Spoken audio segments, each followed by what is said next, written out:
Então tá, tô gravando aqui a aula, a gente vai começar. Hoje é dia 29/7 e vamos começar nosso capítulo 5 hoje. Aí eu tô aqui mostrando para vocês, né? Compartilhando com vocês aqui. Ou seja, a princípio eu tô iniciando essa aula aqui já. Ok? Então fazendo exatamente essa análise. O primeiro fato que quando a gente começa a pensar em termos de dinâmica, né? O primeiro nome, acredito que vem à mente, é Isaac Newton, que foi exatamente Newton que desenvolveu as leis, assim, da mecânica clássica. No entanto, que as leis recebem o nome dele, são as 3 leis de Newton. Então, e aí a questão toda que nós vamos começar hoje é tentar abordar por que ele chegou nisso, como ele chegou nisso. Então, no que ele se baseou para formular 3 leis da natureza. Porque, a princípio, nós tínhamos um conceito de método científico e a pergunta era, tudo bem, nós temos um método científico, então como nós vamos fazer para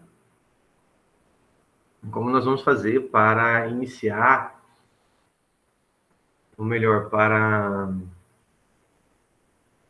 chegar nesse resultado? Ou simplesmente Newton, a maçã caiu na cabeça do Newton, e Newton chegou na Eureka e chegou nas leis. Não foi assim, né? O Newton realmente foi um método científico, investigativo, e aí, então, baseado na investigação, numa análise científica, ele chegou naqueles resultados. Não teve nada da maçã cair na cabeça e Eureka, e, portanto, vamos lá, tá aqui as leis, como fosse uma coisa divina, né? Então, teve todo um embasamento, e lógico, e muito esforço. Nesse sentido, eu acho que vale a pena balizar, né, falar um pouco sobre Newton, né?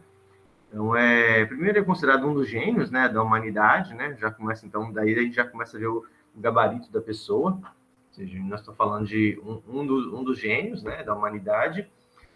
E por que isso, né? Se a gente olha o Newton, toda a parte da física, ele tem o dedo, na parte matemática também, né? As pessoas são consideradas os pais do cálculo, a gente considera como Leibniz e o Newton. Então, são os dois pessoas que moveram, assim, que deram esse passo inicial do cálculo diferencial. O Leibniz teve toda uma questão de formalismo, uma coisa muito legal, né, que ajudou bastante hoje no nosso entendimento, e o Newton também teve essa questão desse conceito, mas teve também um aspecto muito de aplicação, né? No entanto, que nós temos aquela questão que eu procurei desenvolver com vocês, como, por exemplo, achar a raiz quadrada de número. Aquele algoritmo que eu fiz com vocês no Excel para achar a raiz quadrada de número, ele foi feito, foi exatamente a técnica chamada método de Newton. Então, a gente procurou, ou seja, e sem falar na parte de fluidos, ele teve envolvimento, na parte de gravidade, a primeira teoria de gravitação é do Isaac Newton. Assim, de certa forma, o Kepler, né, ele teve uma contribuição nisso, a partir também de observações dos dados, assim, de dados astronômicos, né? Mas realmente quem foi a pessoa que deu esse passo a mais, nós podemos dizer que foi o Newton, que criou a primeira teoria da gravitação. Então nós temos uma pessoa que contribuiu na gravitação, contribuiu na parte das ondas, de entendimento de luz, contribuiu na parte dos fluidos, contribuiu na parte, assim, da matemática, ou seja, na parte da física, ele definiu a física. A gente pode pensar assim que a mecânica clássica, assim, é exatamente newtoniana. Então, foi uma teoria que perdurou por muito tempo, e isso a gente já consegue ver a dimensão dessa pessoa, né? A gente aqui no Brasil, a gente acaba não tendo muito esse histórico, essa convivência de perto sobre quem foi o Isaac Newton, mas vale a pena mencionar, né, que, por exemplo, se vocês forem para a Universidade de Cambridge, na Inglaterra, lá eles são divididos em college, como se fossem universidades, ali, assim, setores, né, que ficam, né, e aí tem um college, chama o College Trinity, que foi exatamente onde Isaac Newton viveu. E hoje, lá na tumba, lá, não sei se a gente pode chamar de tumba ou sarcófago, é a tumba, né, onde foi, assim, a princípio guarda os restos mortais dele, né? Na verdade nem está lá, né, mas representa isso. Até hoje, se você for lá em Cambridge, vai estar lá aqueles guardas imperiais guardando a tumba dele hoje, sendo que o cara morreu em 1600 ou 1700 e pouquinho. Quer dizer, assim, nós estamos falando de mais de 300 anos e tem uma pessoa lá guardando isso.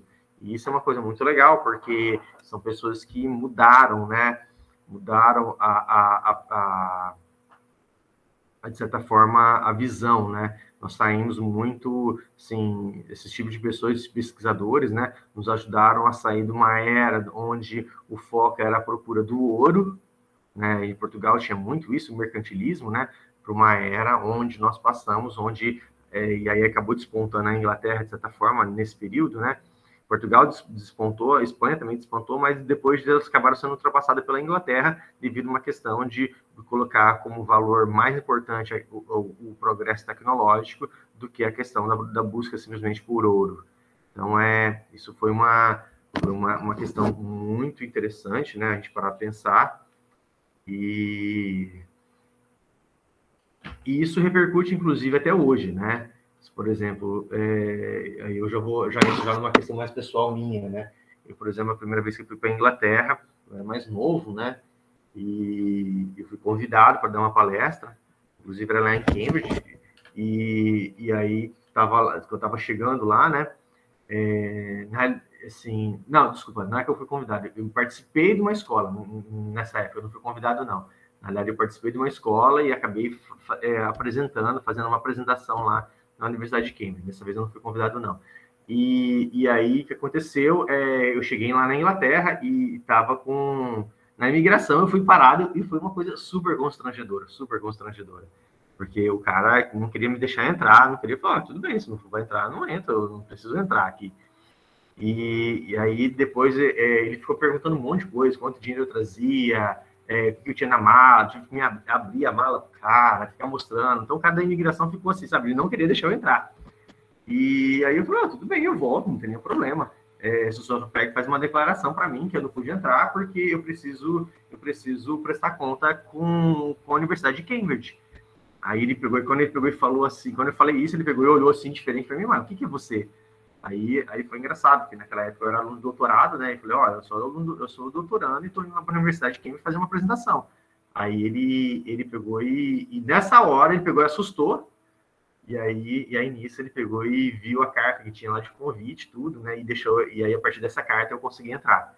Então, e aí nisso eu peguei e assustei, achei estranho, né? Falei, tudo bem. E depois disso, todo local que eu ia, alguém perguntava, o que você era? Eu não falava assim, sou brasileiro, não falava nada, não. A primeira coisa que eu falava assim, não, eu sou, assim, doutorando e estou na Universidade de Cambridge. Sempre falava assim. E é engraçado, porque toda vez que eu fiz isso abriu inúmeras portas para mim na Universidade de Cambridge. Ou, não na Universidade de Cambridge, na Inglaterra, desculpa. Então, para ver como o povo tem uma tradição muito diferente. Ou seja, essa questão do estudo para eles é uma coisa assim que eles tratam diferente. E era engraçado, porque no Brasil, se você fala que você é doutor, essas coisas assim, o pessoal olha, tá bom, doutor. E na Inglaterra, as pessoas ficavam com medo. Por exemplo, a camareira que eu tinha lá em Cambridge, ela tinha medo de mim. Ela ficava tão assim que ela ficava assim, nossa, esse cara aí, assim, esse cara aí, assim, sabe, assim, é um cabeção, né?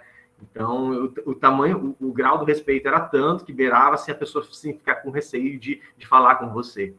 Então, o tanto que isso era diferente, assim, a gente vê uma tradição muito diferente, né? A gente via isso no cobrador de ônibus, a gente via isso no atendente da loja, então é uma cultura, é uma valorização da educação totalmente diferente, né? Não que eu acho que tem que ficar, assim, sabe, idolatrando as pessoas, nada disso, mas eu vejo que é um valor em relação à cultura, em relação à educação diferente do Brasil.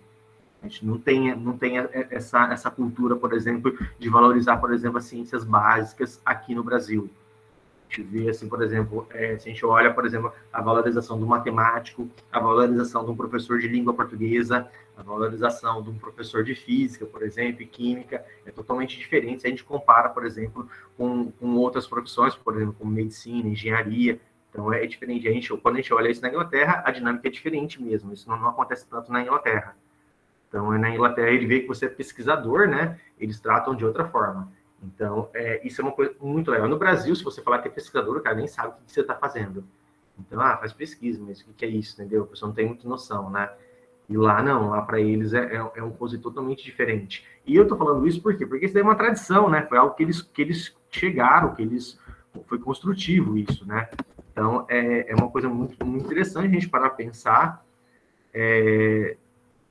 como é isso, né? Quão sério, assim, esse conceito, essa herança que o Isaac Newton deixou para a sociedade na Inglaterra, ele deixou isso e isso repercutiu ao longo de muito tempo. E, no entanto, que Isaac Newton ele era membro da Royal Society, né? E ele acabou, assim, ele é o cabeça da Royal Society, né?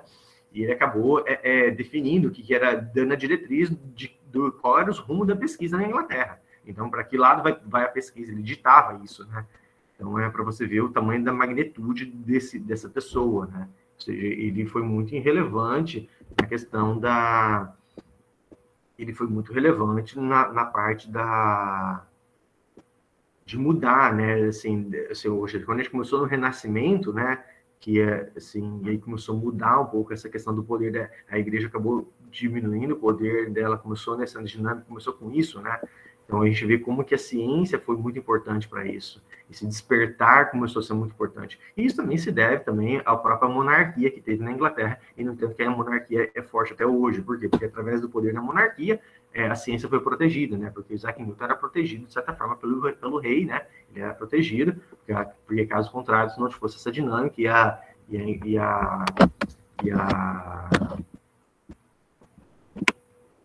igreja estivesse no poder, com certeza Isaac Newton teria ido para a fogueira há muito tempo, né? Como aconteceu com Galileu, né? Ele simplesmente ousou falar que o Sol era o centro, não mais a Terra, né? Analisando o movimento dos planetas, e ele acabou sendo preso e ficou assim, teve que negar tudo, assim, então ficou uma coisa muito difícil, né? Então, é isso que a gente começar a ver, né? Como essa questão, assim, da monarquia, de certa forma, foi relevante para a gente entender um pouco dessa questão histórica e ver como que a ciência repercutiu e como nasceu, né? Então, cada país eu vejo tem uma dinâmica diferente. Por exemplo, no Brasil, a gente tem uma questão, tem também alguns aspectos bem importantes, né? A gente falar um pouquinho sobre colonização, né? Por exemplo, o fato de a gente ter sido uma colonização portuguesa, né? Foi um fato relevante para a gente, porque se a gente olhar todas as colônias que foram espanholas, foram países pequenos, né? Então, o Brasil se tornou um país continental por ser uma colônia portuguesa. Se a gente fosse uma colônia espanhola, ia acontecer igual aconteceu com os outros países da América Latina de língua espanhola, né? Todo fragmentado, então se tornaram países menores. Então, e aí isso também, ao mesmo tempo, levou toda uma questão também da nossa nacionalidade, né, brasileira, ter uma abertura muito maior pelas outras pessoas, né, porque a gente, por ser um país continental, eu também não sei se é só por causa disso, né, mas a gente vê toda essa acessibilidade, né, e ao mesmo tempo também a gente vê assim, um país muito forte, ele, assim, do ponto de vista do cristianismo, né, pensando nele como um todo, né, diante das várias vertentes do cristianismo. Então, a gente vê isso aí se deve devido a uma questão principalmente dos jesuítas, né, quando a gente olha do ponto de vista histórico. Então, eu gosto de fazer essa análise para a gente ver o que cada país tem de tradição, né? Para a Inglaterra tem muito essa tradição na educação, na pesquisa. Os Estados Unidos, como foi uma colônia de colonização, assim, de colonização, né, da Inglaterra, ele acabou também se tornando um país, hoje considerado o país de maior desenvolvimento científico, tecnológico do planeta, né? Então, os Estados Unidos também acabou sendo isso. A Inglaterra, assim, lógico, a Inglaterra acabou sendo, de certa forma, toda aquela influência na Europa, e a Europa também tem isso, mas a gente vê também, ou seja, como que isso foi. Para nós, a gente acabou herdando, né? Nós estamos começando a crescer ainda essa questão da ciência, mas ainda a gente falta muito caminhar nessa questão de conceito, né? De conscientização, melhor dizendo, de ciência. E eu não falo isso, isso daí é uma questão do governo, isso daí é uma questão que a gente falta crescer ainda, falta nascer na gente ainda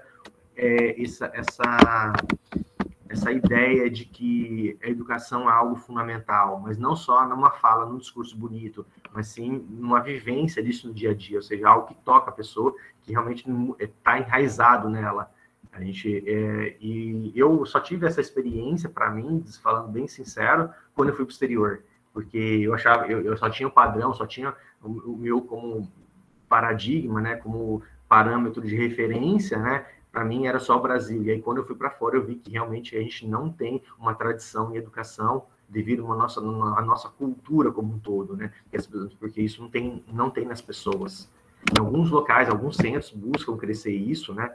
E é uma coisa muito interessante. E tem muitas coisas que a gente pode parar a pensar que são, assim, que a gente não entende ainda. Eu, por exemplo, assim, por exemplo, ontem estava olhando o Enem, por exemplo. Quando a gente olha o Enem, Fortaleza, por exemplo, está dentre as 10 melhores colégios de ensino médio do Brasil, no Enem, 4 são de Fortaleza. Eu falei assim, caraca, como pode, né? E o Faria Brito sempre está em primeiro lugar em tudo, e sempre, né? Então, assim, um colégio de Fortaleza, e aí se a gente olha Fortaleza, pelo menos, assim, quando eu fui para Fortaleza, a gente viu, assim, praias bonitas, coisas muito, muito belas, né? Mas uma pobreza também muito forte. Mas, apesar da pobreza, a gente viu uma educação fortíssima, né? No entanto que, assim, por exemplo, eu vi lá, o primeiro lugar em 2020 no ITA e no IME foi um aluno do Faria Brito.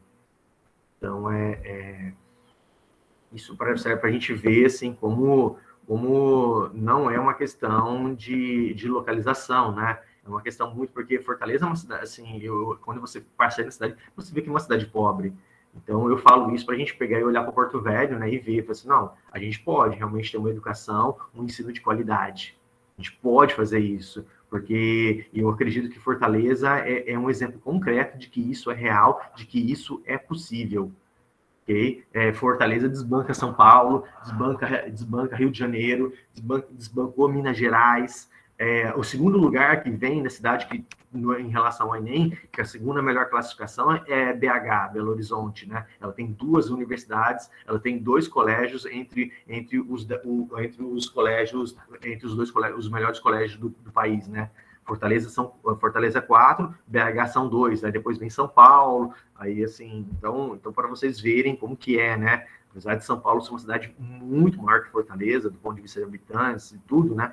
Ela assim, acabou que Fortaleza vem bem antes na questão da qualidade do ensino. E isso serve para a gente observar, né? Que nós não precisamos, assim, qual é o elemento realmente para a gente conseguir fazer uma educação de qualidade. Então, eu vejo assim, investir nos professores, a gente investir realmente no ensino de qualidade. E eu conheci já os alunos, por exemplo, assim, bem mais antigos, né? E, assim, senhores já mais antigos que moravam aqui em Porto Velho, que estudaram no Faria Brito, por exemplo, lá de Fortaleza, e mostraram como o ensino realmente era de qualidade. E pessoas que foram de sucesso. Então, a gente verificar que são de sucesso hoje aqui em Porto Velho. Então, isso serve para a gente verificar que realmente nós temos capacidade, é possível, e aí eu estou falando isso por uma questão mais motivacional, né, para a gente acreditar nisso e seguir adiante. Então, é lógico, em terceiro grau, acaba que São Paulo desponta em relação a Fortaleza, né? São Paulo realmente acaba despontando, principalmente por causa da USP, Unicamp, né? Eles despontam muito nisso. Mas a gente pode olhar a Unesp também, que é uma universidade também muito forte, tem a UFSCar também, que acaba sendo uma universidade também forte, lá de peso. Então, são várias universidades em São Paulo também bem fortes, que têm um peso bem legal. Aí Mackenzie, PUC, essas particulares também são universidades também de ótimas qualidades. Então, eu estou falando isso para a gente ver, assim, ou seja, a gente é capaz, a gente tem essa interação, e, portanto, eu espero que isso seja uma questão de motivação para vocês. Vocês verem, não, nós estamos em Porto Velho, nós podemos. A gente tem uma globalização, nós temos acesso aos melhores materiais do mundo, e a gente precisa realmente adquirir essa tradição de estudo. Se você olha a estrutura, por exemplo, do Faria Brito, é um colégio, assim, de certa forma, o ensino deles, os alunos ficam de manhã e tarde estudando, já no ensino médio, né? Então, tem uma pegada bem forte, assim, de estudo. O último brasileiro que foi campeão na Olimpíada Internacional de Matemática veio do Faria Brito. Na realidade, ele estudou no Faria Brito, mas aí ele já estava na França, né, na Universidade da França, e aí na pandemia ele já tinha saído do Faria Brito, né, mas ele, como ele era novo ainda, ele conseguiu ainda prestar ainda a Olimpíada Internacional e acabou passando em primeiro lugar na Olimpíada Internacional de Matemática. Assim como o Arthur Ávila, que é outro prêmio Nobel também, medalha ouro, né, da Olimpíada Internacional, e também prêmio Nobel em matemática. Nós temos, na verdade, a gente o fato não é prêmio Nobel em matemática, né, porque a matemática não tem prêmio, porque o prêmio Nobel não tem na área de matemática. O prêmio, a gente chama isso de medalha Fields, né. Então ele é medalha Fields, que é equivalente ao prêmio Nobel, né, para a matemática. Então isso é uma coisa muito legal para a gente parar e pensar e verificar assim, nossa, que legal, que tradição muito linda. E o mais legal é para pensar que como só, assim, algumas pessoas, como uma pessoa pode fazer a diferença. Então eu quero que vocês acreditem em vocês, que vocês podem, cada um pode fazer a diferença. O Arthur Ávila, ele veio como tradição, ele estudou no IMPA, já bem novinho, ele foi para o IMPA, foi orientando, o primeiro orientador dele foi o Elon Lages Lima, que é um professor de muita tradição no país, escreveu muitos livros, um pesquisador também renomado, e aí ele veio dessa linhagem do Elon Lages, né, e logo em seguida foi já bem novo, medalha Fields. Então, assim, hoje está morando na Suíça, né, mas também, mais ainda, é professor, como chama? Professor excelência, ou professor de alta performance no IMPA, que é o Instituto de Matemática Pura e Aplicada, hoje, que fica no Rio de Janeiro, uma referência nossa nacional. Realmente um ensino maravilhoso. Eu sigo muito o IMPA lá, porque eu aprendo muito com eles. E o que eu tenho a dizer para vocês é que como uma pessoa pode fazer diferença. Então, isso a gente pegar e entender um pouco da história, do peso que teve Isaac Newton na questão assim, de definições, de direções, que norte tomar em relação ao caminho científico. E a gente viu que, com o tempo, os países que não tentaram entrar nessa corrida científica, eles ficaram para trás e aí acabaram assim ficando subdesenvolvidos ou então bem atrasados em relação aos países que realmente adentraram e incorporaram o valor da educação. Por outro lado, eu vejo assim, mas isso eu não quero falar como isso é uma questão de desmotivação, né? Eu vejo no Brasil também tem muita coisa legal. Eu acho que essa questão do evangelho no Brasil, se o cara gosta dessa questão de religiosidade, religião, o Brasil, eu acredito que é o melhor país hoje para você desenvolver isso, principalmente na parte de cristianismo. Você vê em todo local, você vê estudos bíblicos, as pessoas estudando Bíblia e as pessoas abertas para tentarem realmente viver um cristianismo, uma religiosidade mais assim mais presente, apesar que eu vejo ainda muitos desafios sociais, né? Mas a gente vê isso, um país que tem essa possibilidade, assim, esse lado religioso bem forte, e eu acredito que isso é uma coisa boa. Bem, vamos dar continuidade aqui. Bem, eu falei um pouquinho, quis falar um pouquinho de, assim, como é relevante essa questão de direcionar um país, introduzir uma cultura de educação e pesquisa. Ou seja, isso é algo que realmente define o destino de uma nação. Porque a partir disso as pessoas fazem leis mais justas, e aí a partir dessas leis mais justas nós temos realmente assim, um país melhor para se viver. E essa questão das leis, não é que as leis nascem primeiro, não, a gente observa que primeiro nasce essa cultura, e depois com essa cultura de educação e ciência é que vão nascer as melhores leis. A gente olha na Inglaterra, foi assim. A gente não vê assim, não, primeiro eu quero um salvador que venha e faça as leis melhores, essas coisas, para depois a população vai crescer. Não, a gente investe em educação, investe em ciência, e aí as pessoas, através de uma nova consciência, fazem leis melhores e o país cresce. Então, a gente observa, historicamente, essa dinâmica acontecendo. Sim, falei pra caramba já, né? E agora vamos falar. Então, como o Isaac Newton se pautou? Como a gente vai tentar buscar e tentar entender as 3 leis de Isaac Newton? Nós temos a primeira lei, a segunda lei e a terceira lei. A primeira lei, ela é uma lei, assim, a gente pode dizer um pouquinho mais assim, ela não é uma lei qualitativa ou quantitativa, né? Ela tem um aspecto mais qualitativo. E ela diz mais ou menos o seguinte, né? Que assim, que um corpo, estou falando agora como o Isaac Newton enunciou, né? Que um corpo tende a permanecer em seu estado de repouso ou movimento retilíneo uniforme. O que é um movimento retilíneo uniforme? Velocidade constante. Eu estou falando de velocidade agora, algo linear, velocidade vetorial, quer dizer. Então, ou seja, velocidade constante significa que é um vetor velocidade constante. Ou seja, então, ele está em linha reta e a taxa de variação da posição de quanto ele andou em relação ao tempo também é constante. Ou seja, então, o vetor velocidade é constante. Então, ou seja, isso é movimento retilíneo. Nós já falamos sobre isso, mas só estava relembrando. Então, o que diz a primeira lei? Que um corpo tende a permanecer no seu estado de repouso ou movimento retilíneo uniforme se sobre ele não está atuando nenhum agente externo, nenhuma força externa. Então, olha só que interessante isso. Okay? Como que Isaac Newton chegou a esses resultados? Então, essa parte se deve bastante a Kepler. Ele, de certa forma, ele fez o seguinte análise, né? Ele estava estudando o deslizamento de objetos, desculpa, em planos inclinados. Então, ele pegava um plano inclinado, colocava lá uma esfera, por exemplo, deixava a esfera descer, ou então um bloquinho, e via que ela vinha escorregando, escorregando, escorregando, e para, e depois que... Então, era uma cunha, deixa eu começar a desenhar, né, para o pessoal começar a visualizar isso. Então, era o seguinte, ó, o Kepler tinha exatamente essa dinâmica que ele fazia. Eu tinha aqui uma cunha,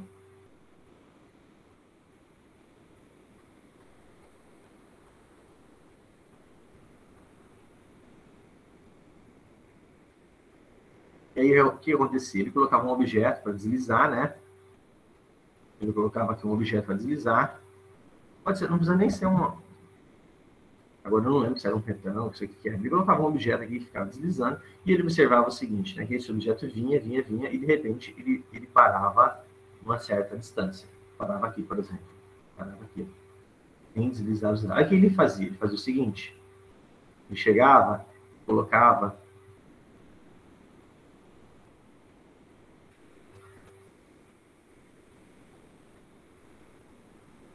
E aí ele foi lá e fazia um polimento. O que é polimento? Deixar a superfície mais lisa.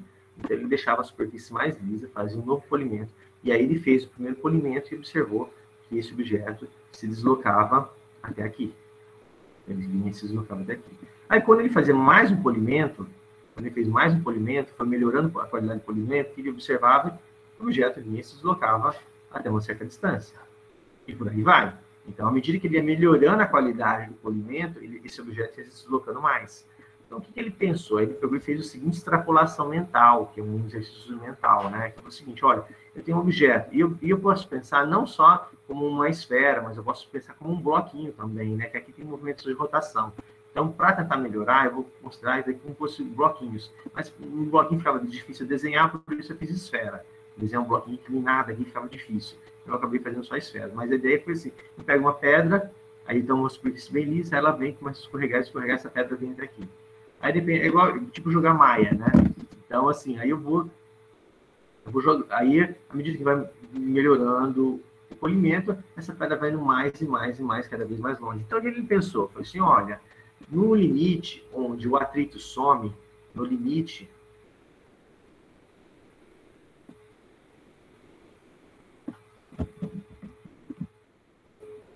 Vou organizar a luz aqui. No limite de ausência de atrito,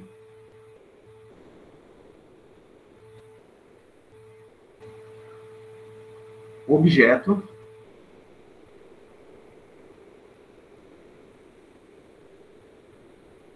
se moverá, permanecerá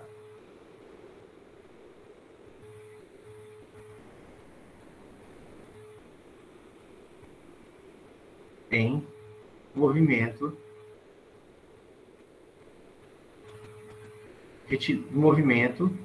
sim, aí eu vou colocar assim, retilíneo, né? Retilíneo. Uniforme. Esse conceito já se deve mais a Newton, né?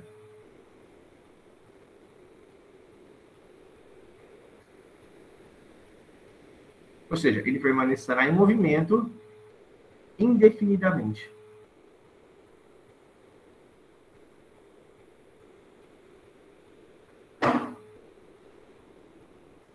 Ou seja, ele vai ficar só se movimentando e nunca mais vai parar. Por quê? Porque não tem atrito, na ausência. No limite de ausência de atrito, né? Da ausência de atrito, esqueci de colocar isso aqui, atrito, o objeto permanecerá em movimento retilíneo indefinidamente. Esqueci de colocar o atrito aqui, ó. No limite de ausência de atrito, ou seja, então o polimento vai ficar 100%, vai ficar perfeito, não vai ter mais atrito, ele vai se movimentar indefinidamente. Okay? É isso que ele fez. Essa extrapolação, né, se deve a Galileu, né? A gente pode pensar assim. E aí, o que a gente pode pensar? Então, a gente teve o Isaac Newton tinha conhecimento dessa informação era de conhecimento dele, né? E, além disso, ele também tinha, então, ele tinha essa informação do Galileu, e ele também tinha a informação do Kepler.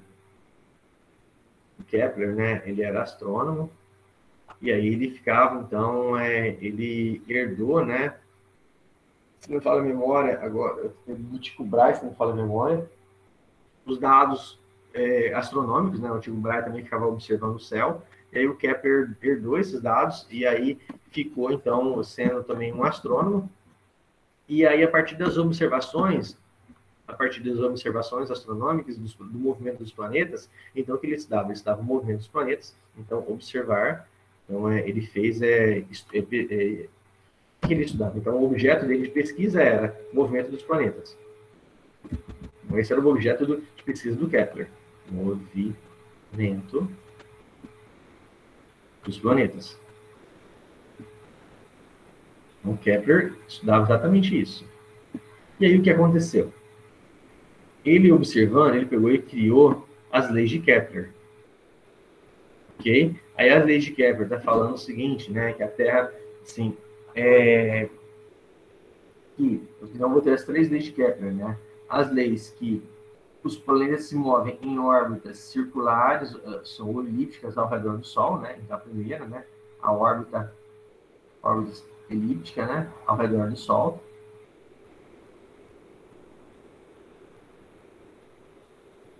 Redor do Sol. Ok? Essa foi a primeira lei. A segunda lei do Kepler, ele estava falando que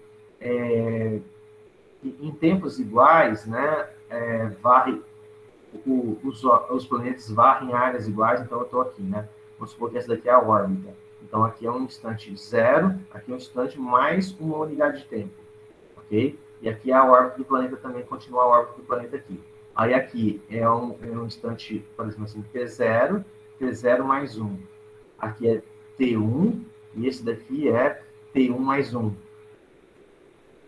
T1 mais 1. Então, quer dizer assim, então, eu tenho um ΔT aqui de 1, aqui eu tenho um ΔT de 1 também. Então, o que o Kepler estava falando? Falando que essa área aqui, ó, essa área aqui é igual a essa área aqui. E as duas áreas são iguais. Ou seja, então, como os planetas varrem áreas iguais em tempos iguais. Isso para quem está observando do vértice, de um dos vértices da elipse. Órbita elíptica, né? A órbita ao redor. A primeira lei é órbita elíptica, né? Esqueci de colocar, deixa eu escrever se não certo. Órbita elíptica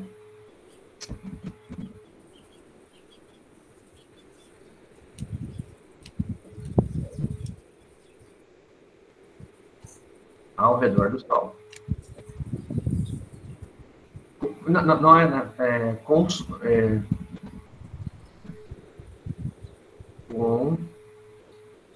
o Sol como foco. Um dos focos, né? Que uma elipse tem 2 focos. Um dos focos. E aí o último, né? Ele fala o seguinte, né? Que a razão de R ao cubo sobre T ao quadrado, isso daqui, ou seja, o que é o R? É o raio, né? A gente está pensando assim no raio, ou então a gente está pensando em algum assim, um semi-eixo principal, né? Ou então semi-eixo secundário, tanto faz, porque eles são só uma questão de excentricidade. Então vai ser eu pegar algum semi-eixo sobre o período, então eu vou pegar o semi-eixo sobre o período, então eu tenho a elipse, né? Deixa eu desenhar uma elipse aqui. Aqui é uma elipse, né? A elipse é o seguinte, né? Aqui é a elipse. O microfone aqui o semi-eixo principal.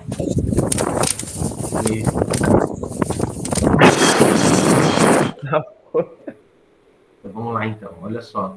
E aí, o que ele fala, né? Eu vou pegar para um semi-eixo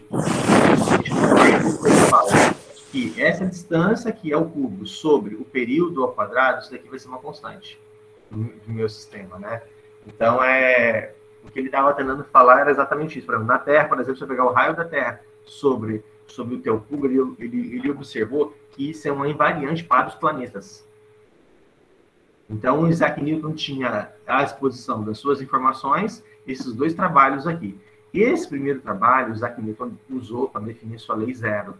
E esse segundo trabalho, que é o trabalho de Kepler, ele usou para definir a sua lei. Então, o Isaac Newton fez o quê? Isaac Newton... Não, é só uma. Isaac Newton fez o que ele fez? Ele fez a gravitação. A lei de gravitação de Newton. Okay? Então, foi isso que foi feito aqui. E aí, o que nós vamos tentar ver? O seguinte,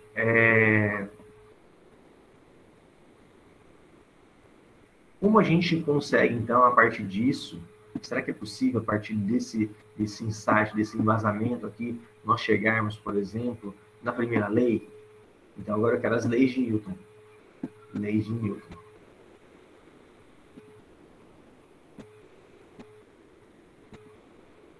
E aí, a primeira lei, eu vou deixar anunciar aqui, né?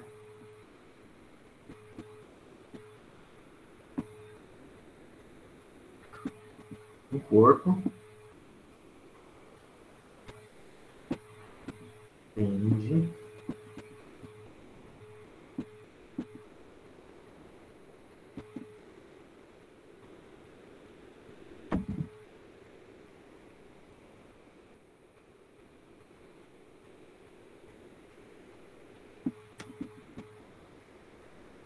MRU, movimento retilíneo uniforme, se não há, eu vou colocar assim, força atuando sobre ele.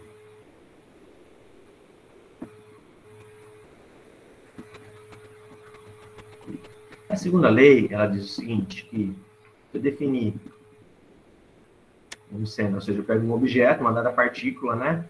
Ela fala mais ou menos o seguinte, né? Se for eu vou tratar o caso de massa constante.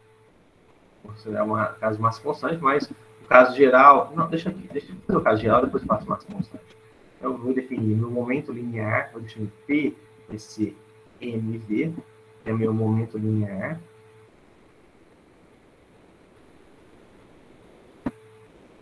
Ou quantidade de momento linear. E aí a segunda lei diz o seguinte, que a derivada do meu momento linear em relação ao tempo, em relação ao tempo, isso aqui nada mais que a somatória das forças resultantes. A gente nem definiu forças ainda, mas tem que falar sobre forças. E a terceira lei, ele aí fala que a terceira lei é ação e reação.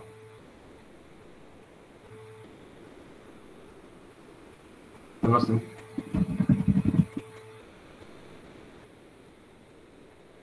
E aí nós temos que falar sobre alguns pontos. O primeiro ponto nós temos que falar aqui, né, quais são os tipos de forças que tem. E aí, dentro dessas forças que ele está falando, dentro das categorias de forças que nós temos, nós vamos ter as forças. Aí nós vamos ter 4 tipos de forças. 4 categorias de força. Quais são as categorias? Categoria 1, gravitação.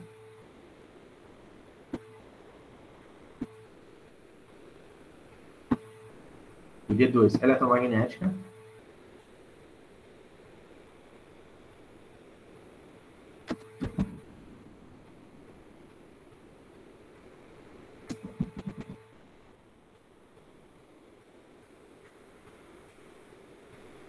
Categoria 3, nucleares. Que se abrem dois, forte e fraca. Okay? Então, são aí 4 categorias de força. Okay? E aí, que são as forças fundamentais da natureza, né? Então, vou falar assim, 4 forças fundamentais. E as outras forças derivam dessas fundamentais. Bem, vamos tentar chegar nisso daí e vamos tentar entender o que está acontecendo aqui. E por que isso daqui é chamado de mecânica clássica? É chamado de mecânica clássica. É a mecânica clássica, é a mecânica newtoniana. E eu gosto de falar assim, eu gosto de chamar isso daqui de programa de Newton. Esse é o programa do Newton.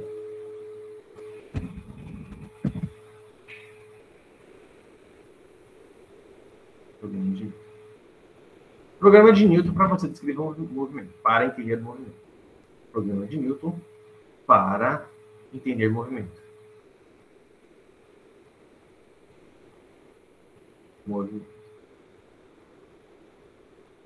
Certo, agora nós não estamos interessados em descrever, nós estamos interessados em saber por que está acontecendo isso.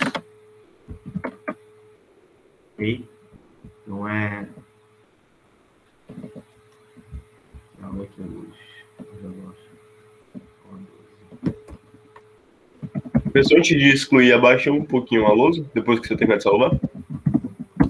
2 segundos só. Ok? Obrigado. Programa de Newton para entender o movimento. Vamos lá, então, pessoal, como que a gente vai fazer isso, né? Então, primeiro, por quê? Olha só o que o Galileu fez. Ó, no limite de ausência de atrito, o objeto, ou seja, o objeto em movimento, o corpo, né? Permanecerá em movimento indefinidamente. Ou seja, movimento retilíneo. Então, olha só. Então, o que o Newton fez? Que o Newton pensou o seguinte, olha, eu tenho que começar a entender, veja o seguinte, que vamos fazer uma análise de Galileu, né? E aí tentando recriar os passos de Newton. Então, a nossa proposta aqui então nós estamos tentando fazer aqui recriar os passos, de certa forma, assim, a gente acredita que foi essa lógica, né, de Newton. Então, como a gente estamos recriando esses passos? Como nós fazemos isso? Então, olha só a pesquisa do Galileu.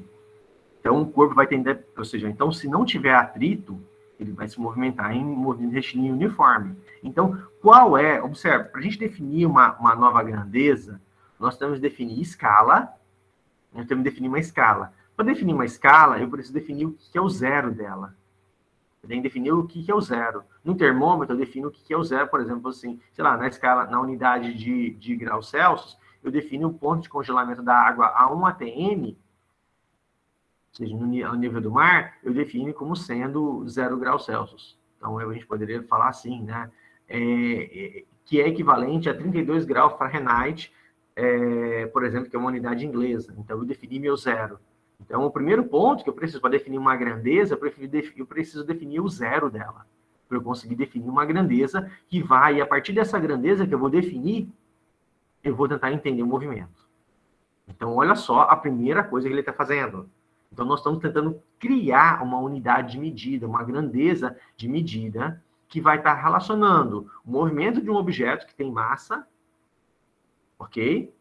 O movimento, nós estamos falando agora da geometria, né, que é a descrição do movimento, que é a cinemática, com o agente externo, com os fatores externos que estão atuando naquele objeto. Então, ou seja, então, para eu entender, para eu conseguir começar a definir uma grandeza, uma unidade que relacione isso, ou seja, que nós vamos chamar essas grandezas agora de força, e a unidade delas vai ser Newton, porque foi o Newton que criou esse conceito, né? Nós vamos fazer no sistema internacional, chamamos de Newton, né? A gente quer saber o seguinte, olha, primeiro ponto é o seguinte, então, se não tem nada atuando sobre o objeto em movimento, então ele vai estar em movimento retilíneo uniforme.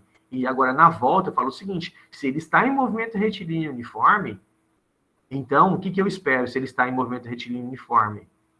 Que não tem nada atuando sobre ele. Entenderam a lógica? Sim, professor. Agora, vamos tentar fazer o caminho inverso, então. Olha, se eu tenho um objeto e observo que não tem nada atuando sobre ele, e ele não está em movimento retilíneo uniforme, o que significa isso? Ele está fazendo um movimento meio doido ali, assim, sabe? Eu tenho um objeto, não tem nada atuando sobre ele e ele está fazendo um movimento doido. Então, o que está acontecendo? Como isso? É possível acontecer esse tipo de movimento?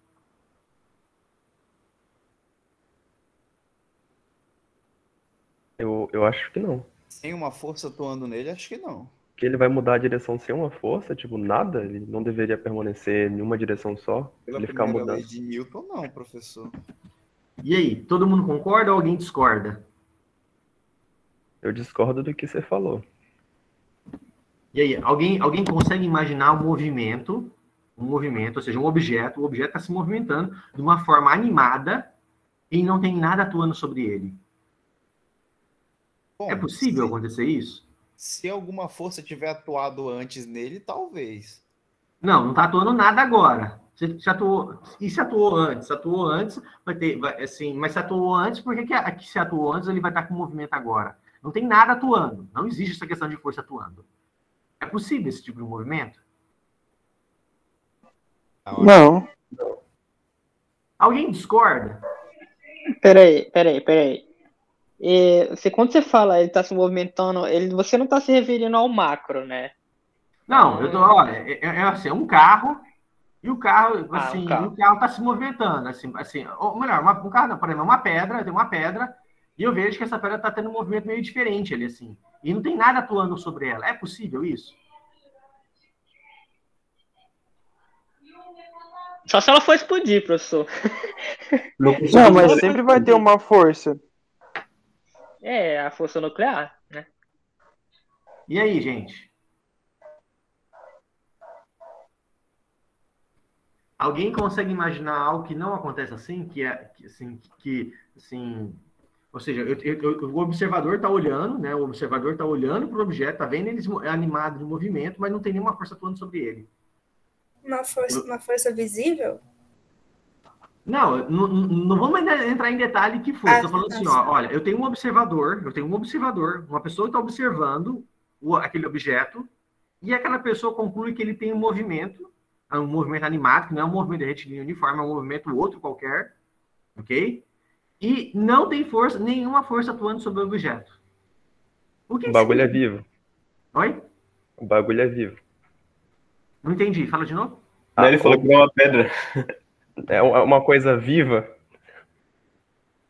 Não, uma pedra. Eu tenho um observador, está olhando uma pedra, a pedra está animada no movimento, mas não tem nenhuma força atuando sobre ela. É possível isso?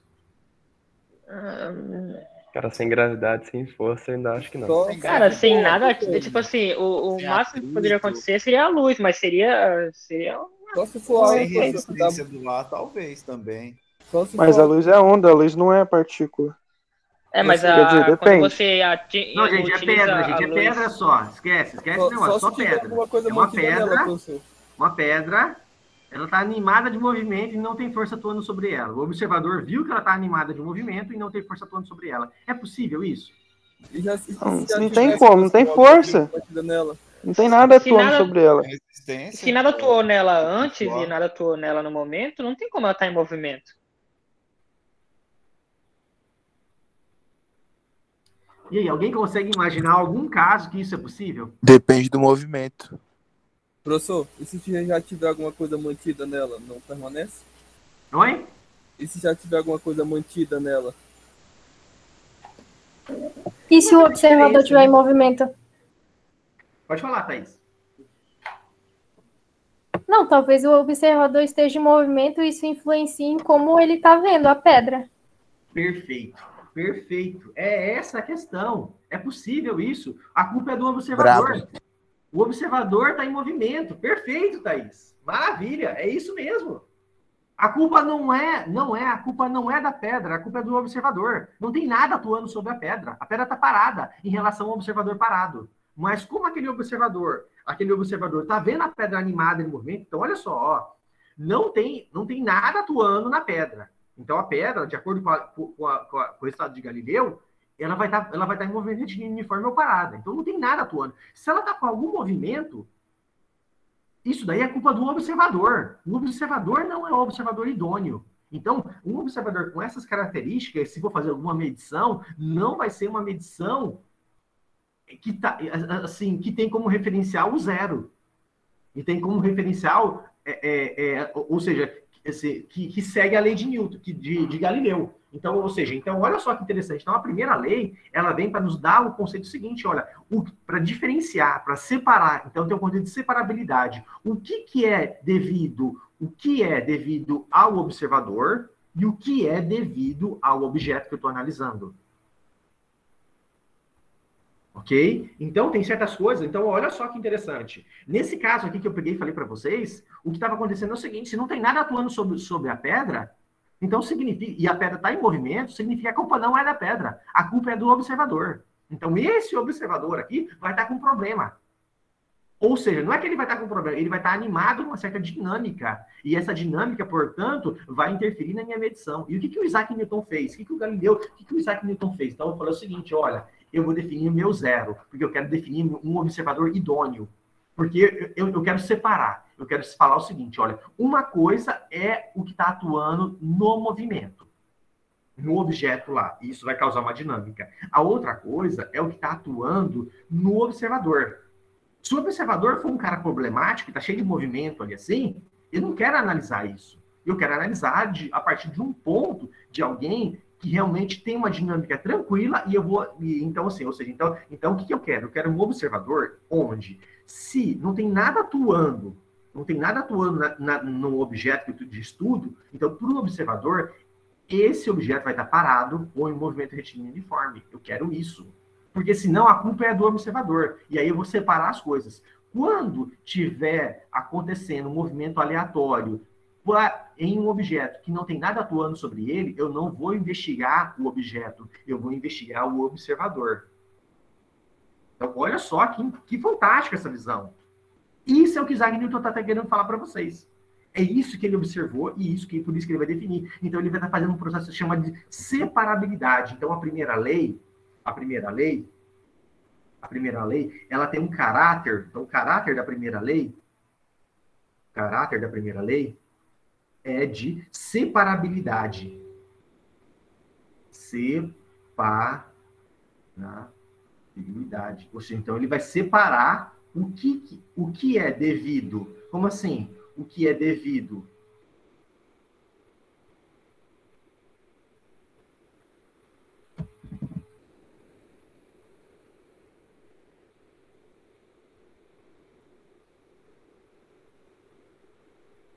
ao observador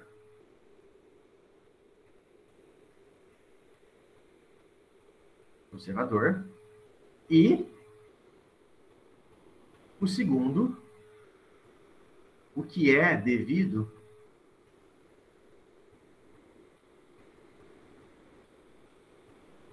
ao objeto estudado, o objeto em movimento.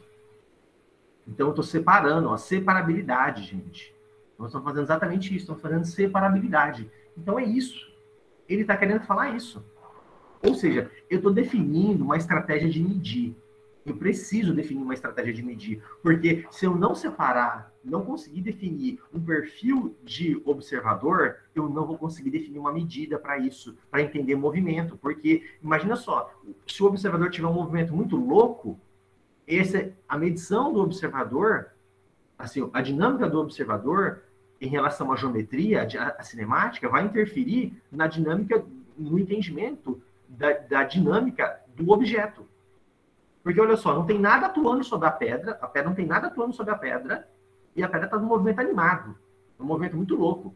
Então, portanto, o que eu vou fazer? Não, então, nesse caso, a culpa vai ser, então a dinâmica se deve ao observador. Então, esse observador, a gente vai ter que separar esse efeito desse observador e deixar ele à parte.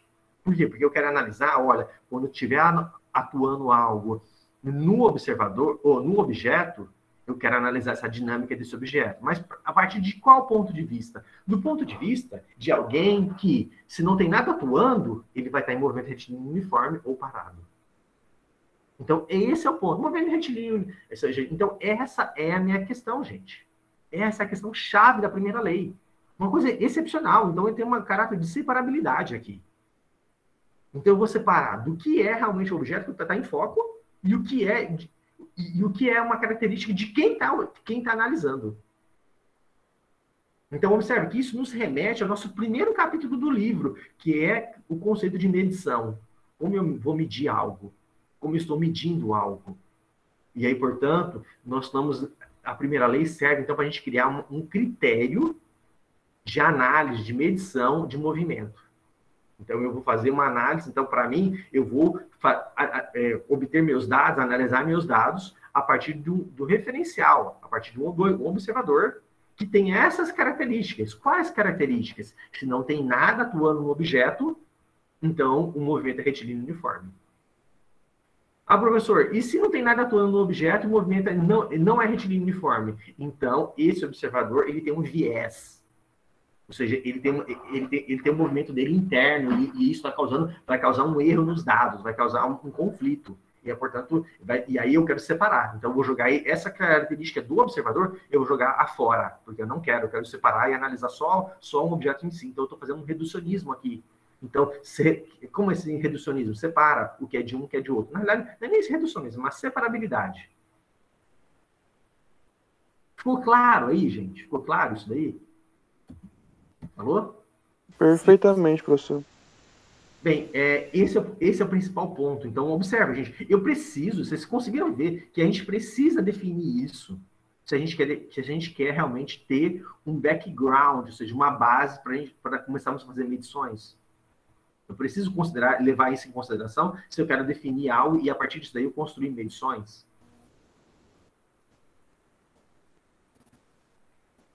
Ficou claro aí? Aham. Então, olha, sacada genial, Thaís, parabéns. É isso mesmo. Ou seja, é isso que aconteceu. É isso que está acontecendo. Então, olha só, que 10, hein, pessoal? Que 10 isso daí. Que legal. Ou seja, isso aí é os passos do Isaac Newton. Nós estamos seguindo os passos dele. E agora, gente? E agora, qual é o próximo passo? Então, ó, isso aqui serviu para a gente analisar o primeiro. Ó. A gente analisar essa primeira parte aqui, que é a primeira lei. Foi isso que nós fizemos aqui, ó. Então agora a gente entende de onde está saindo, ou seja, o Isaac Newton definiu a primeira lei dele assim, para que a gente, para conciliar com o Galileu, e também para, a partir disso, definir um referencial, ou seja, uma estratégia, um procedimento, ou melhor, uma característica por meu observador, de tal forma que eu consiga, a partir desse background, dessa característica fundamental, coletar dados. E aí eu vou coletar, então, meus dados, vou entender minha cinemática do movimento a partir desses observadores. Os observadores que têm essas características, assim, como assim? E qual característica? Se não tem nada atuando no objeto, ele vai estar em movimento retilíneo uniforme. Esses observadores são chamados de observadores inerciais. Ficou claro isso, gente? Tem um som aí de fundo aí. Deixa eu só fazer assim. Eu acho que pronto. Então, olha só. Ficou claro aí, pessoal? Uhum. Ficou, professor. Uma pedra não anda, mas o cara que está movendo, ele dá a impressão de que está andando para ele. Sim. Ok? Então, isso daí é o conceito de observador inercial. Então, o que é um referencial inercial? Referencial. Então, agora eu vou colocar assim, ó, referencial. Então, observador. Observador e referencial é a mesma ideia. Referencial, o observador, barra observador, que é a mesma coisa, né? Inercial. Eu vou colocar assim, ó. Eu nem vou colocar com essa letra aqui, eu vou colocar assim, ó.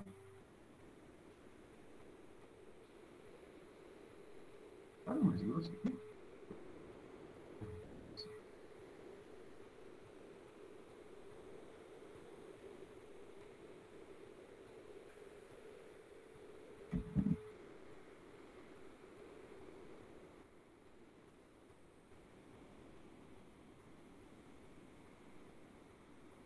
Inercial, esse é o ponto.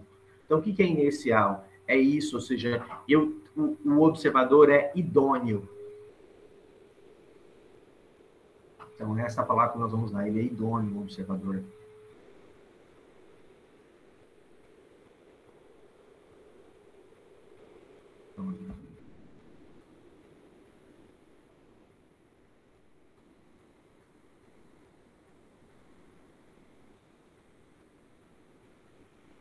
Uma sempre aqui, estou na dúvida agora. Bom, vem de idoneidade. Ou seja, então, o que significa isso? Significa que ele não atrapalha nos dados. Ele não vai interferir nos dados de medida. E eu preciso disso para começar a definir medida. Professor, e se tiver interferindo nos dados de medida? As leis da física vão mudar? Não, não vão mudar. Ela vai ser válido. O Isaac Newton não percebeu isso. O Isaac Newton não definia assim. Mas as leis vão continuar válidas mesmo para observadores não inerciais. Só que, quando o observador é não inercial, eu vou ter que fazer duas questões, né? Eu vou ter que fazer uma análise. Eu vou ter que fazer uma análise do observador, o que é o efeito do observador e o que é o efeito do observado. Então, vão ter duas características ali, e a princípio, as leis da física são válidas em todos os referenciais, mas as minhas medições, nas minhas medições de análise de dados, se eu quero considerar o observador não interferir no movimento, então eu vou considerar ele um inercial. E aí, se ele interfere, portanto, vai ser ultradinâmica. Tem teorias que não consideram não, que o observador sempre vai interferir no meu sistema. Por exemplo, a mecânica quântica é assim. Toda medição que eu vou fazer, o observador interfere no meu sistema. Toda medição. Não tem como você fazer uma observação sem o observador interferir no meu sistema. Isso daqui, por exemplo, é mecânica quântica.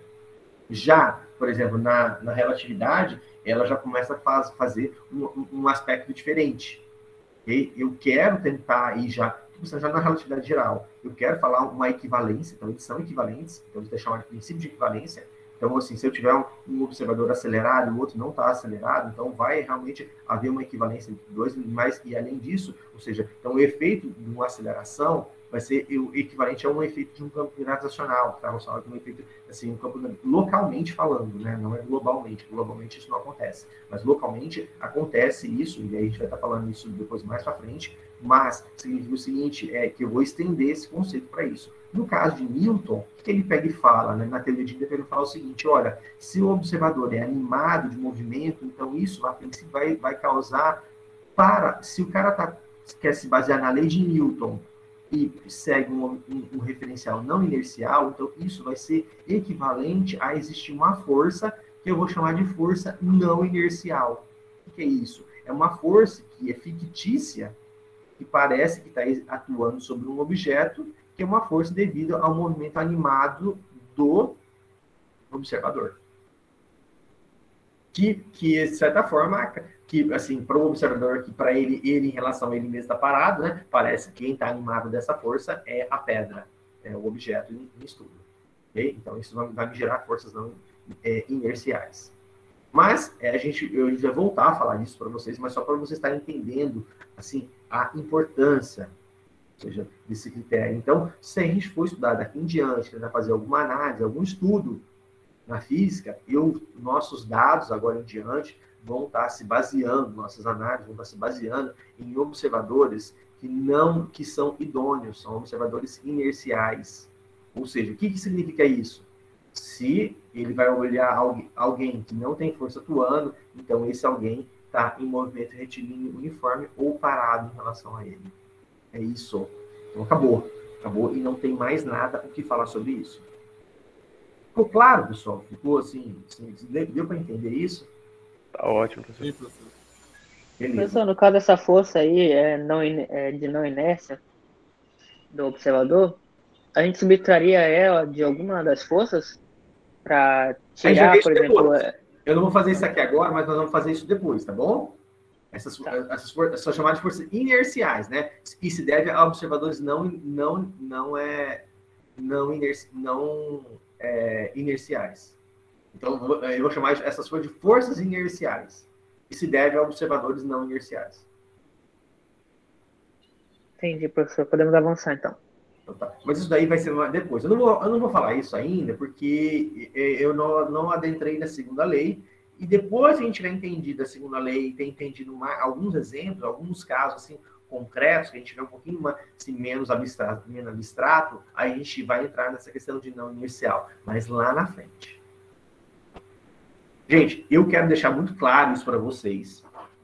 Isso daí, porque essas questões, inclusive, são questões de, assim, as questões que envolvem esses problemas assim, são questões mais difíceis. No Rally, todas as questões que envolvem o observador não inercial acabam envolvendo 3 estrelas. Por quê? Porque o cara acha que ele está partindo referência de um observador inercial e não sabe tirar o efeito. Mas é muito simples, é o conceito de velocidade relativa. Ou seja, eu tenho aqui um observador, tem aqui o objeto, então aqui tem um observador, né? Aqui está o objeto, e aqui está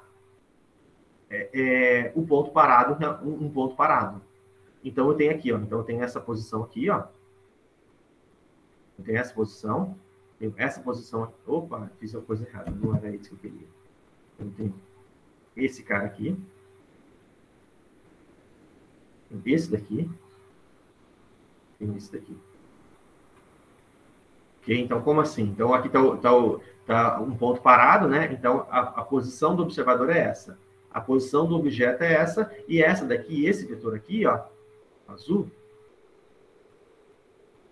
é a posição do objeto em relação ao observador. Então, o que eu vou ter? Então, eu vou ter de novo essa dinâmica aqui, ó. Vou ter de novo essa dinâmica aqui, ó. A posição do objeto, ou do observador, a posição do objeto, e a posição, eu vou chamar isso daqui de R1, vou chamar isso daqui de R2, e esse daqui é a posição de quem? Do objeto, que é o R2, que é o 2, em relação a 1. Ok? O que é isso daqui? É R2, R2, 1, que nada mais que R2, menos R1. Se a dinâmica é assim, o que vai acontecer? Vai ficar da seguinte forma, né? Imagina só, eu vou fazer uma lei, assim, então eu vou ter sempre... Então, se eu sei esses conceitos, a gente sabe esses conceitos aqui, a gente já resolve os problemas de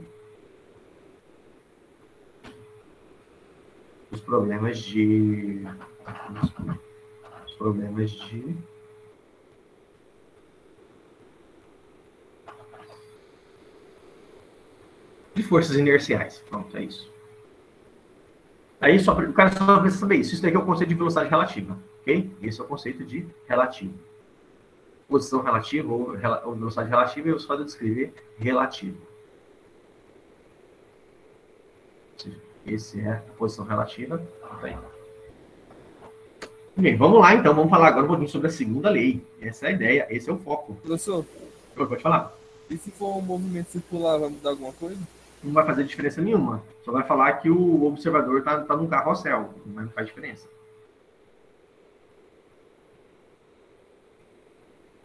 O observador está no carrossel, seja lá onde ele está, não faz diferença. Sim, obrigado. Obrigado. A gente vai ver depois. É fácil, se o cara aprendeu esse conceito, por isso os primeiros capítulos são fundamentais. Se o cara aprendeu esse conceito de relativo, essa questão de força inercial vai sair assim, numa linha, que é uma coisa super trivial. Mas o cara tem que ter aprendido esse conceito de relativo. Vamos lá, então. Agora vamos falar. Então, tudo isso daqui, ó, só para falar sobre a primeira lei. Agora eu quero analisar a segunda lei. Vamos lá, então. Segunda lei. O que o Newton vai falar na segunda lei dele? Ele vai falar o seguinte, olha, é a derivada do momento, então se eu vou considerar a derivada do meu momento linear, deixa eu fazer assim.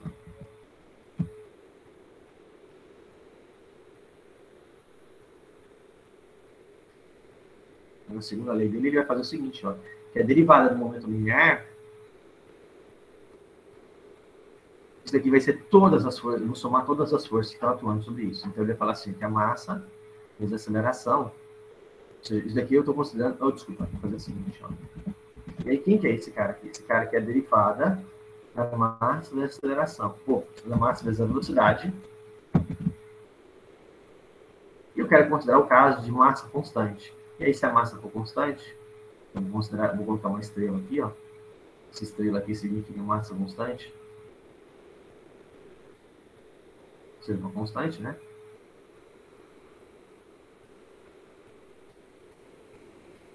Isso daqui me dá massa vezes aceleração. Ok? Então, e se a massa não for constante? Aí a gente tem que fazer uma outra dinâmica. Então, o que ele está dizendo é o seguinte, olha, e ele está falando, ó, o que o Newton está falando? Olha, que quando eu atuo alguma força, quando alguma força atua, então F está atuando, uma força atua, força atuando. O que ela causa no objeto? Ela vai causar uma variação do quê? Uma variação do meu momento linear, que é a massa vezes a velocidade. Ela vai causar uma variação nessa grandeza aqui.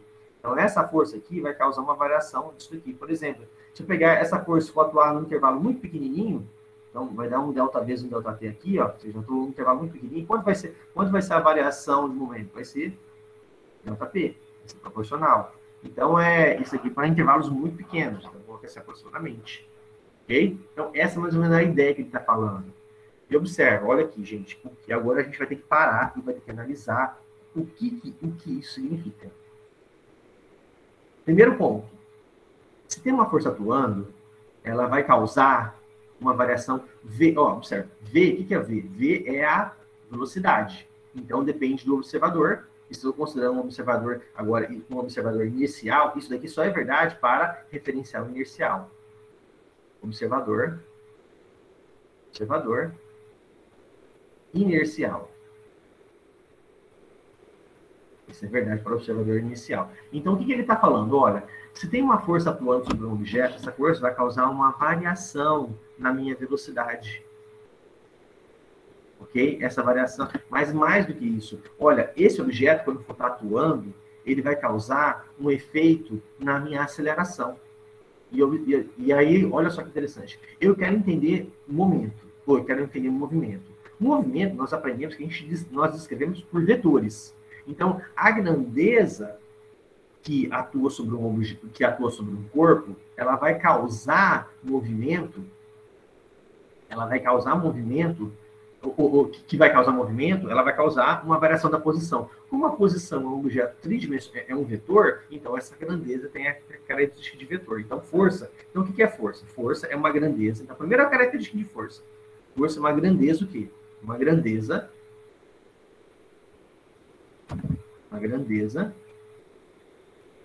vetorial. A gente descreve ela a partir de vetores. Ah, professor, no nível de Física 1. Isso é nível Física 1.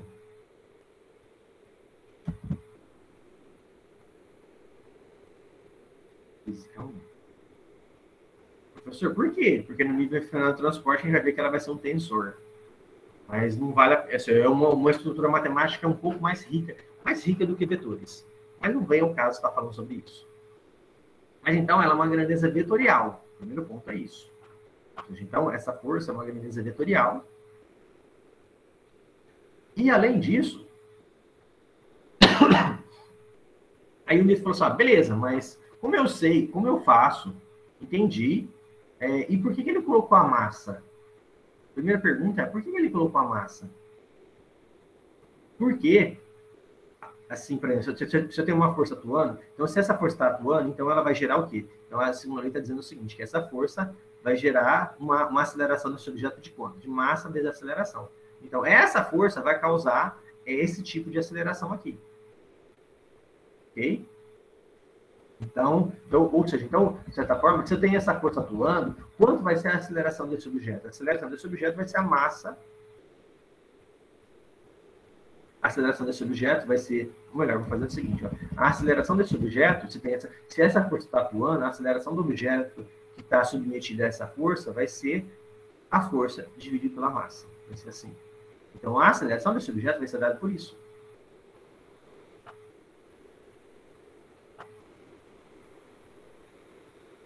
Mas quanto que vale essa força aqui? Olha, ela vai dar essa aceleração aqui. Okay? Então, é isso que o Newton está dizendo. Então, essa força vai me dar uma aceleração. Então, primeira pergunta, eu tenho várias perguntas que vai sair disso. A primeira pergunta, que vai ser a 2.1, o que é massa?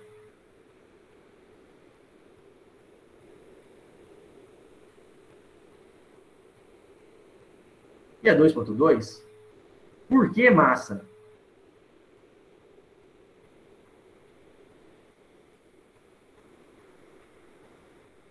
E a 2.3, qual o significado de massa?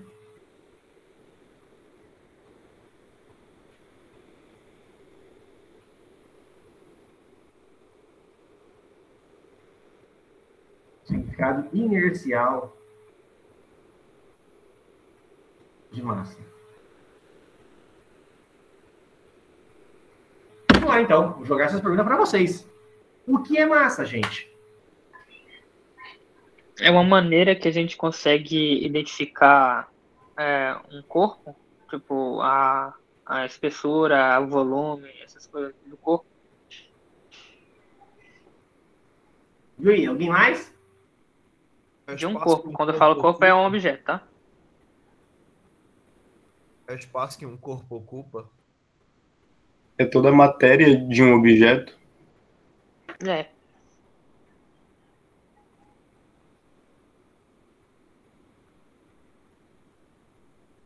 E aí, gente? Então é matéria?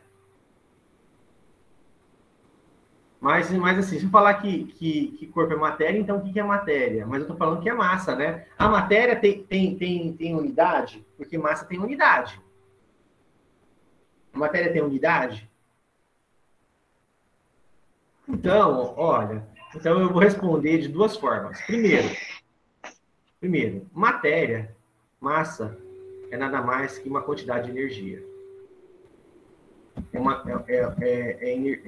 quantidade de energia.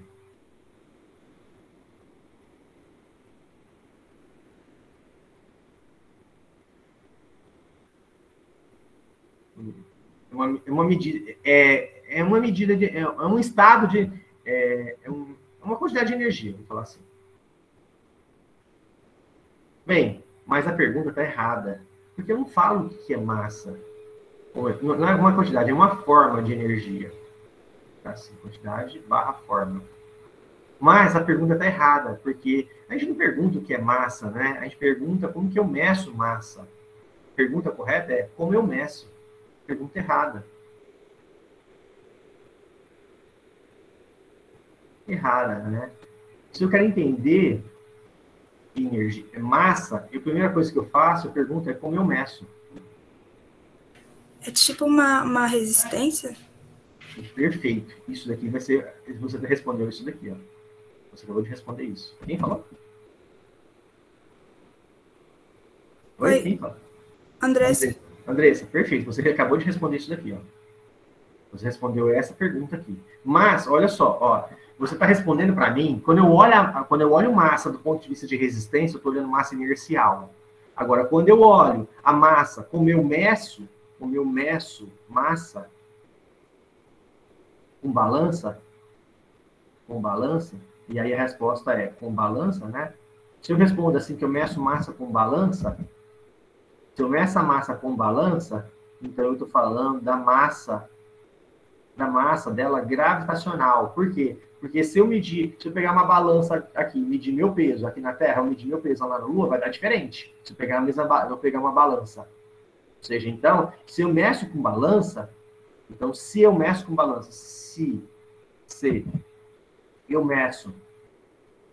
massa com balança, então eu estou medindo o quê? Eu estou medindo a massa gravitacional.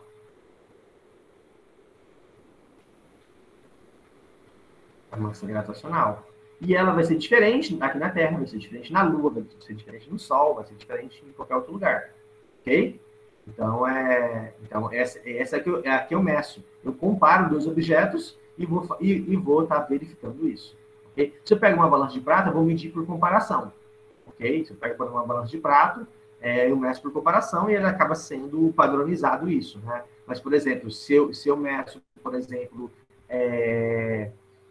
com uma balança de peso, uma balança de mola, por exemplo, se eu meço com uma balança de mola, então eu estou medindo a minha massa, por exemplo, a minha massa, por exemplo, eu estou medindo, vai ser a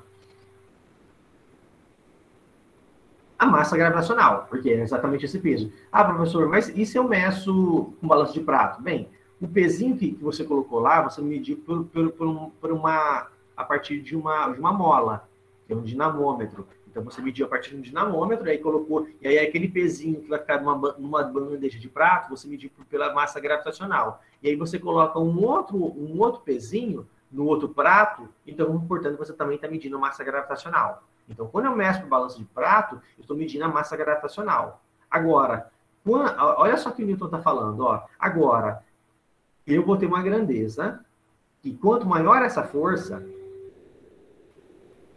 maior vai ser a aceleração. Mas se essa força é constante e eu aumento a minha massa, o efeito que ele vai dar de aceleração vai ser menor. Então, quanto maior a massa, menor vai ser a minha aceleração.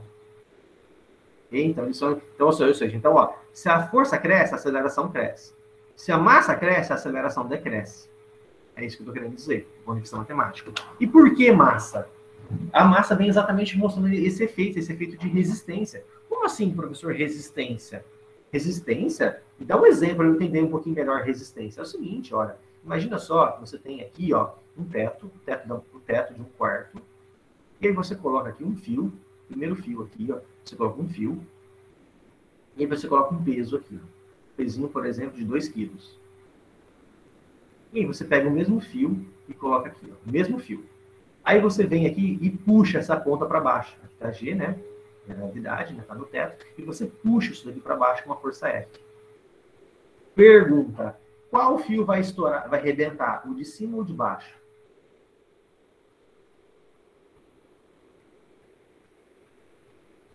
O de cima, professor. E aí, todo mundo concorda que é o de cima? Alguém discorda? Não, professor. Ninguém discorda?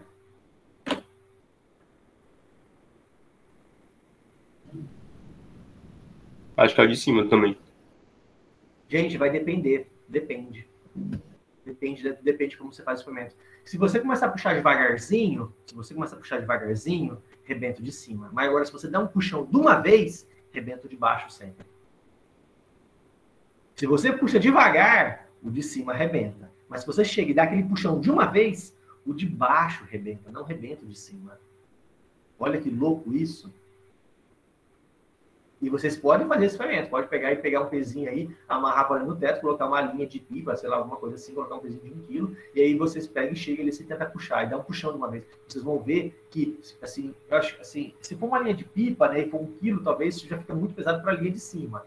Entendeu? Porque a linha de cima já vai estar muito tensionada. Mas, por exemplo, se vocês põem meio quilo aqui, e aí coloca essa linha aqui, e vocês dão um puxão, vocês vão ver que sempre a de baixo rebenta. A de baixo acaba arrebentando. Ok? Então vai depender da dinâmica. Mas tem casos que essa força... Ou seja, então se essa força for muito grande, vai arrebentar de baixo. Por quê? Porque se essa força é muito grande, essa força vai tentar fazer com que esse cara aqui se movimente. Mas ela vai tentar fazer com que esse cara se movimente muito rápido. Então, se esse cara vai tentar se movimentar muito rápido, o que vai acontecer? Ela vai meio que proteger, ela vai blindar. Ou seja, então, a massa dela vai proteger, vai evitar com que ela se mova. E se essa massa for maior, vai cada vez protegendo mais. Então, o que vai acontecer com um certo tempo? Com um certo tempo, quem vai ficar blindado aqui? Ou seja, então, essa massa aqui, se essa força for muito grande, ela vai chegar e dar um puxão, mas para eu conseguir fazer com que essa massa de 2 kg varie de forma muito rápida, ou seja, eu estou querendo dizer o seguinte, né? Que quando eu puxo aqui muito forte, uma parte da força vai ser para movimentar esse cara. E como eles estão juntos aqui, eles vão tentar mover. E esse cara que praticamente não tem massa, então a velocidade desse cara vai aumentar muito rápido. E aí, para aumentar essa velocidade aqui desse cara muito rápido, até que ele rebente, esse cara tem que ter movimentado. Então, o que a gente vai... Ou melhor, eu vou tentar explicar de uma forma mais rápida. Se eu puxo devagar, o de cima arrebenta. Se eu puxo rápido, o de baixo arrebenta. Então, qual o efeito da massa aqui? O efeito da massa é um efeito de resistência, de blindar. A gente não chama esse efeito bem de resistência, a gente chama o efeito de indutância. Meio que assim, olha, ele tenta proteger, ele tenta se opor ao movimento. É um efeito de indutância isso, que é se opor ao movimento. Ok? Então, esse efeito aqui de se opor a esse movimento é exatamente a medir a massa do objeto. Então, quanto maior a massa do objeto, maior é a tendência dele de não se movimentar, ou seja, de se movimentar mais lentamente para uma mesma força. Então, se eu mantenho a mesma força, quanto maior a massa, menos ele vai se movimentar. Então, é exatamente esse efeito de blindar, esse efeito de se opor. Então, a massa tem essa característica. Ela se opõe à variação. Então, a massa entra com isso. E aí, portanto, ela representa essa grandeza. Quando eu estou medindo a massa agora, visando visando esse caráter, eu quero saber, ó, quanto que é a grandeza, agora aqui, quanto que é a quantidade, qual é a quantidade que esse objeto se opõe ao movimento. Aí eu vou chamar isso de massa inercial. Quando eu meço a massa, então quando eu meço a massa pela inércia, ou seja, se eu meço a massa pela aceleração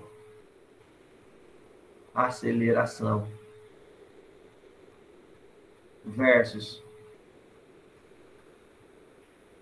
força, eu estou medindo o quê? Eu estou medindo a massa inercial.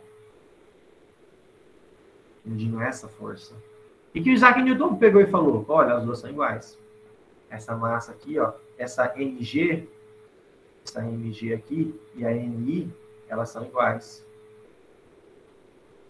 Isso é para o Newton.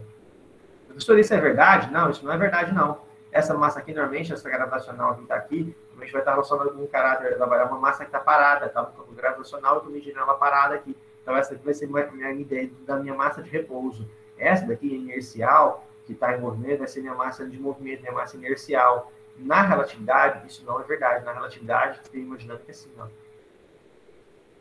Professor, o Pedro tinha levantado a mão aí, professor. Acho que ele quer fazer uma pergunta. Oi, pode falar.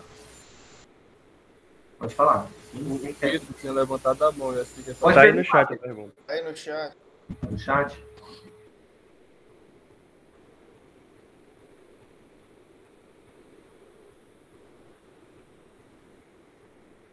Ah, mas aí você não vai saber, né? Como você vai saber? Logo antes, como você vai saber isso?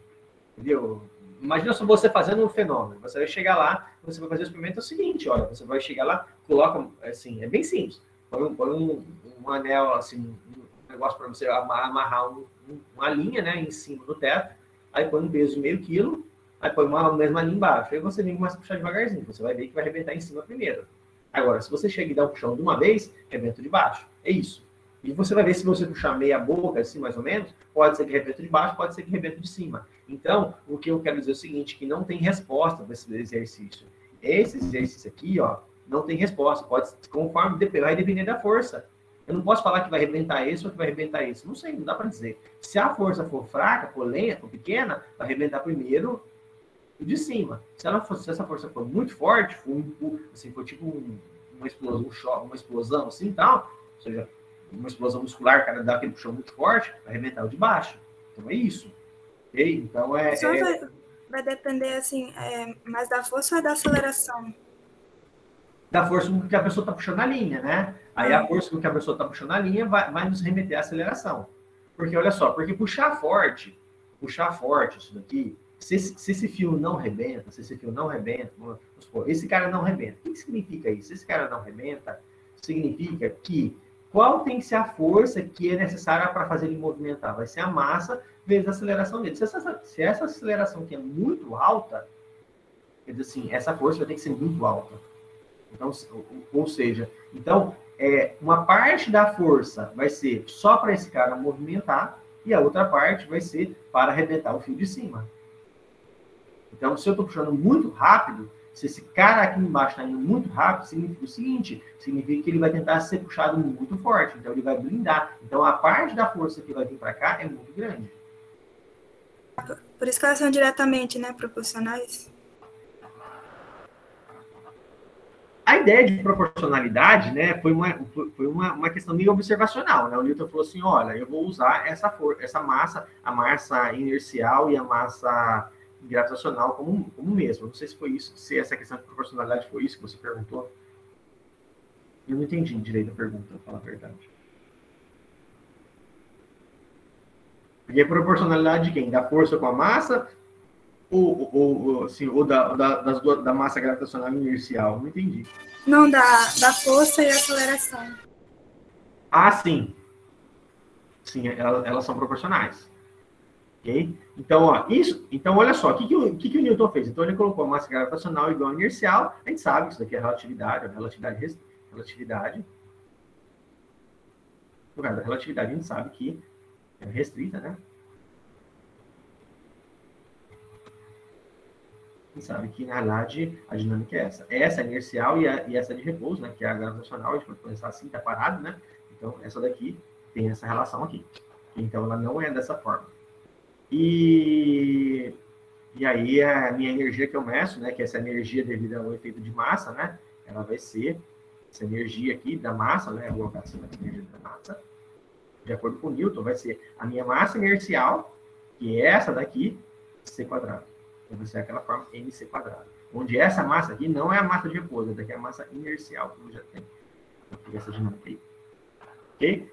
Então, que equivale, que eu posso escrever da seguinte forma, né? M de repouso, C quadrado, sobre menos V sobre C quadrado. Isso daqui seria, por exemplo, a minha massa, assim, seria a equação de Newton para a massa inercial. Mas, bem, não vou colocar isso aqui, não. Deixa eu ir para cá. Só fechar aqui. Por que eu estou falando isso? Porque ele observou e definiu assim, ó, então na gravitacional, na mecânica clássica, a minha massa inercial e a minha massa gravitacional, elas vão se confundir e vai ter a mesma coisa. E aí, portanto, qual o seguinte? Por que massa? Então, a massa, a gente vê porque... então, por que massa? Na verdade, às vezes eu tinha respondido a questão 3, né? A questão 2, eu vou falar, por que massa? A massa porque é uma grandeza intrínseca do objeto, né? E quanto maior essa massa, de acordo com essa massa, e agora essa massa inercial aqui, né? Então, pensando, quanto maior essa massa inercial, menor vai ser o meu efeito da aceleração para a mesma força. E qual é o significado de massa inercial? Então, o significado de massa inercial é de resistência, de se opor ao movimento. Então, ela resiste ao movimento, à variação do movimento. Professor, e se o objeto estiver com velocidade constante, vai resistir ao movimento? Não, ele vai permanecer em velocidade constante. Mas, o que vai acontecer? Mas, assim, para eu tirar ele daquele estado de movimento, eu vou ter que fazer muito mais força. Imagina só, por exemplo, um navio vindo descontrolado. Para eu conseguir parar um navio, é muito difícil. Ele está vindo com uma velocidade constante. Eu vou ter que frear ele, vai ser uma coisa horrorosa. Tentar frear um trem. O trem está vindo com velocidade constante, mas para frear um trem vai ser uma coisa muito mais difícil que frear uma pessoa. Ver uma pessoa andando na sua direção, freia uma pessoa. Então freia um cara de bicicleta, freia um carro de carro, um cara de caminhão. É totalmente diferente as coisas, né? Então, ambos podem estar com a mesma velocidade, só que o efeito, assim, a quantidade de força que eu vou ter que aplicar naquele objeto para ele parar vai ser totalmente diferente. Ok? Então, essa é a ideia. Então a ideia da massa inercial, ou seja, então eu tenho o conceito de massa gravitacional, que está relacionado com balanço de prato, e o conceito de massa inercial. Aí o que acontece? Os dois se confundem. Então, o Newton, na teoria de Newton, ele considerou os dois iguais, e, portanto, vai ser uma só. Então, essa massa aqui, ó, massa gravitacional e massa inercial, ela vai ser a mesma do ponto de vista de mecânica clássica. Elas se confundem. Mas eu espero que vocês tenham conseguido entender que elas são diferentes, são coisas que nascem diferentes, né? Essa daqui nasce com uma balança de prato, essa daqui nasce com uma dinâmica, eu estou tentando entender massa e aceleração. Professor, mas até agora, o problema fez, mas como que eu determino a minha força? Como que eu calculo a minha força? Então, o Newton pegou e fez essa análise da massa, estabeleceu essa conexão aqui, ó, e vou até deixar fechadinho aqui para vocês verem. Então, ele estabeleceu essa conexão aqui, eu vou deixar isso aqui até destacado. Então, ele estabeleceu exatamente essa conexão aqui. Para Newton, a massa gravitacional e a massa inercial é a mesma. E isso foi o que Newton assumiu. E agora, nós vamos pegar e fazer mais uma última análise. Gente, acabou nossa aula, né? Acho que acabou, né? Ou não? Já, professor. Já acabou, então. Então, o que eu vou fazer na próxima aula que a gente precisa fazer análise? A gente precisa fazer análise do seguinte, né? Como que eu meço, então vai ficar a pergunta na próxima aula, como a gente mede força? Como eu determino uma força? Como medir força? Como a gente mede força? Então, essa é a pergunta que vai ficar para a próxima aula. E é isso que a gente precisa responder. Em newtons? Não, é como, não em que unidade. Eu quero saber como. Como a gente mede força? Professor, não esquece da chamada. Tá bom, pode deixar. E pessoal, então, como que eu meço força? Aí, então. E eu vou deixar para a próxima aula, então, só parar aqui a nossa gravação.